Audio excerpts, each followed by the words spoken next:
be on social media in a way like I feel, like a lot of people probably feel, which is it's uncomfortable because there's an aspect of it that has an addictive purpose and quality to it. And you don't want to be a part of that, but at the same time, you want to have a voice and speak your truth.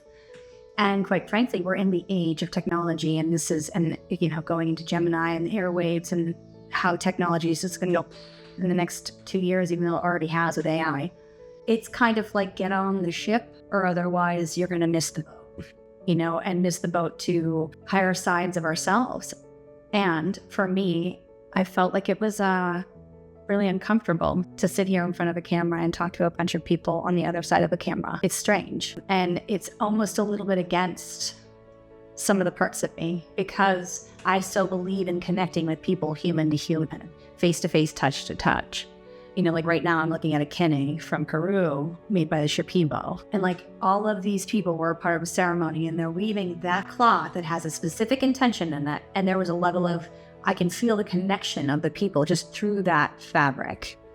And it's such a different thing when it's a camera or it's a, phone or whatever. Yeah, and I just want to express that because I can imagine that there's a lot of people who feel like me too. And I think we get to ask ourselves, why wouldn't we just try it and see if it's okay? And then, make agreements with yourself to not get swept away, but be able to have a voice and express yourself in the way that you really feel like your dharma or your purpose is calling you forth to do. And you might think that you have nothing to say, but look, talk about the thing that is most resonant with you.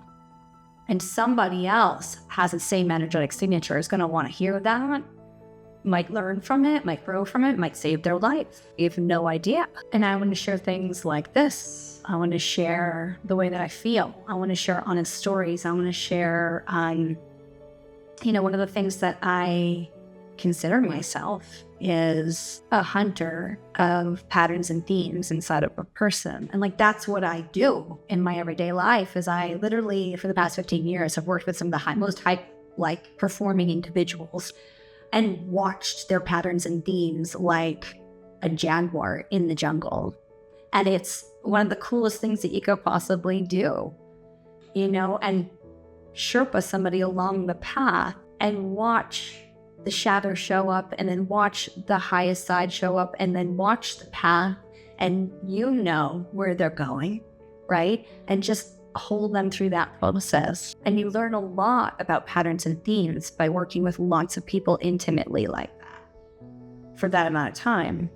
And so that's what I just absolutely love to do and to talk about. And I think it's helpful. And I also feel it accelerates the evolutionary journey and path. And the more aware you are and in front of these kinds of experiences, whether they be heavy or catabolic or constricting or challenging, they're growth patterns. And when you have somebody to hold you through that, or at least just stand next to you, and you get that level of support, you get to flourish and open up like a flower. There's a level of surrender and trust that occurs in a way that's really, really beautiful. And being a part of that, I want to share with you guys too. So that's why I'm doing this. And I want to create this community so that we can grow together and connect. And I want to know what you want to learn. I want to know what you want to teach. Hey, send me a video. That'd be fun. Teach me something. I'd love that. This is how I want to connect on this platform.